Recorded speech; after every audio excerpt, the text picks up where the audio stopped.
새벽빛 묵상 창세기 37장 18절에서 36절. 불안에 의해 교육받는 사람은 가능성에 의해 교육받는 사람이다. 그리고 가능성에 의해 교육받는 사람만이 자기 존재의 무한성에 따라 교육된다. 키에르케고어가 말한 대로 불안은 인간이 가능성 앞에 서 있다라는 신호입니다. 아무것도 달라질 수 없다면 불안하지도 않을 겁니다. 다른 길이 있고 다른 선택의 가능성이 있을 때 삶이 붕괴될 수도 있고 새로워질 수 있을 바로 그때에 사람들은 불안해집니다. 가능성이 열리는 자리에는 언제나 불안도 함께 있는 겁니다. 요셉의 꿈이 그랬습니다. 이것은 하나님이 이 소년을 통해서 무언가 하시려는 하나의 가능성입니다. 그러나 동시에 또 하나의 가능성입니다. 인간의 질투, 미움, 폭력이라는 가능성이죠.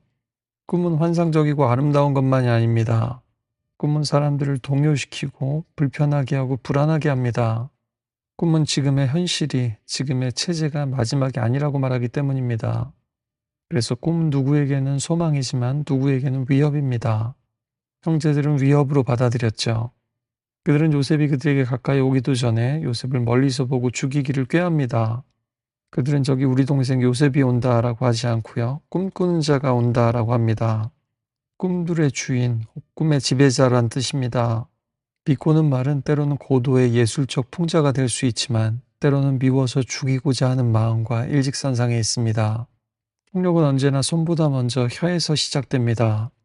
그들은 이제 요셉을 죽여서 한 구덩이에 던지고 악한 짐승이 그를 잡아먹었다 하자 그의 꿈이 어떻게 되는지를 우리가 보자 라고 합니다. 형들은 요셉만 죽이려는 것이 아닙니다. 요셉의 꿈들을 죽이려고 합니다. 하나님의 가능성을 죽이려고 합니다. 자신들의 생각과 질서를 흔드는 미래를 죽이려고 합니다. 하나님의 꿈은 언제나 현실적이지 않아 보입니다. 때로는 터무니없어 보이죠. 다윗이 골리앗 앞에 서는 것도 현실적이지 않았습니다. 갈릴리 어부들이 땅끝까지 복음을 전한다는 것도 현실적이지 않았습니다. 십자가에 달린 한 목수 청년을 통해서 세상이 구원받는다라는 것도 현실적이지 않습니다. 그러나 그렇기 때문에 오직 하나님만이 하시는 일입니다. 또 스스로 똑똑하다라고 생각하는 사람들을 어리석게 만드는 하나님의 지혜입니다. 하나님은 인간들의 불가능 속에서 하나님의 가능성을 여십니다. 요셉이 그리고 요셉의 꿈이 바로 그 가능성이었고 형들은 그 가능성을 받아들이지도 견디지도 못합니다. 아무리 그래도 이건 아니다 싶었는지 르우벤이 요셉을 구하기 위해서 나섭니다. 우리가 그의 생명은 해치지 말자. 피를 흘리지 말고 그를 광야 그 구덩이에 던지고 손을 대지 말자. 그는 요셉을 구덩이에서 건져서 아버지에게 돌려보내려고 했습니다. 그럼 르우벤은 장자이기 때문에 더 견제를 할 수도 있지만 그는 피 흘림을 막고 형제들의 집단 폭력 속에 제동을 겁니다. 그럼에도 그 동생들의 분위기를 이기지 못하고 눈치를 보면서 나중에 몰래 꺼낼 계획을 세우죠. 양심적이긴 하지만 비겁하거나 약해 보이기도 합니다. 그가 잠시 자리를 비운 사이에 요셉은 사라졌고 르우벤은 아이가 없다고 나는 어디로 갈까 하고 절망합니다. 그는 오늘 형제간의 살인을 막은 첫 번째 사람입니다. 하지만 그는 요셉을 구원할 뜻은 있었지만 다른 형제들을 바꿀 수 있는 권위와 용기는 없었습니다. 유다는 르우벤과는 또 다릅니다. 그의 양심이나 의도는 르우벤보다 더 모호하지만 결과적으로 요셉의 목숨을 살린 것은 유다입니다. 그는 형제들의 심리를 아는 현실적인 사람입니다. 르우벤이 보여주듯이 죽이지 말자 하는 명령만으로는 형제들을 움직일 수 없다는 것을 압니다. 그래서 그는 좀 다르게 접근합니다. 이런다고 해서 우리에게 무슨 이익이 있겠냐. 먼저 형제들의 입장에서 말을 한 후에 그래도 우리 동생이고 혈육이다 라고 하죠. 그러자 형제들이 유다의 말을 따릅니다. 그러나 유다에게도 한계가 있습니다. 형제를 팔아넘겨 형제를 상품화합니다. 유다의 지파는 나중에 이스라엘의 12지파 중에서 으뜸이 되는 지파가 됩니다. 그 리더십의 싹을 오늘 볼 수 있으면서도 그는 아직 완성된 지도자는 아닙니다. 38장의 다말 사건도 거치고요. 나중에 44장에 베냐민을 위한 자기 희생적인 말을 보면요. 베냐민 대신에 자신이 종이 되겠다고 말하는 사람으로 바뀌어 있습니다. 우리도 르우벤과 같을 때가 있습니다.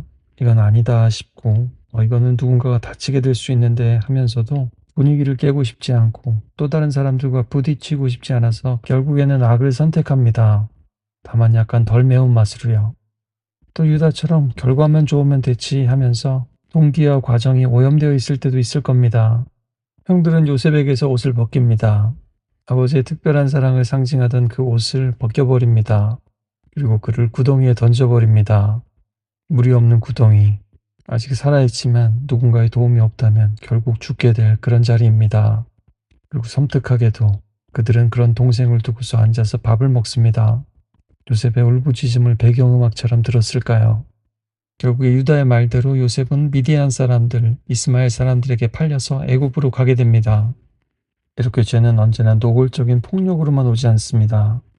때로는 합리적인 선택으로, 조직의 효율이라는 이름으로, 가정의 평화라는 이름으로, 때로는 교회를 위해, 하나님을 위해라는 명분으로 말입니다. 형제들은 요셉의 옷을 염소피에 적십니다. 그리고 아버지에게 가져갑니다. 우리가 이것을 발견했는데 아버지 아들의 옷인가 보십시오. 그렇게 생각할 수밖에 없게 만들어 놓고서는 아버지 야곱이 스스로 악한 짐승이 그를 잡아먹었다라고, 요셉이 분명 찢겼도다라고 말할 수밖에 없게 만듭니다. 소름 돋게도 야곱은 과거에 염소와 옷으로 아버지 이삭을 속였던 적이 있죠. 에서의 옷을 입고 염소 새끼로 만든 음식을 들고 눈먼 아버지를 속였습니다. 그런데 오늘은 야곱의 아들들이 염소 피를 가지고 아버지를 속입니다. 야곱은 옷을 찢고 굵은 배를 두르고 오랫동안 아들을 위해서 애통합니다. 다른 자녀들이 와서 위로하려고 하지만 위로를 거절합니다. 내가 슬퍼하며 수올로 내려가 아들에게로 가리라. 내가 요셉을 보내지만 않았더라면 하고 아버지의 죄책감이 얼마나 컸을까요? 그러나 요셉은 구덩이에 던져졌지만 죽지 않았습니다. 애굽으로 팔려갔지만 하나님의 꿈은 팔리지 않았습니다. 옷은 빼앗겼지만 사명은 빼앗기지 않았습니다.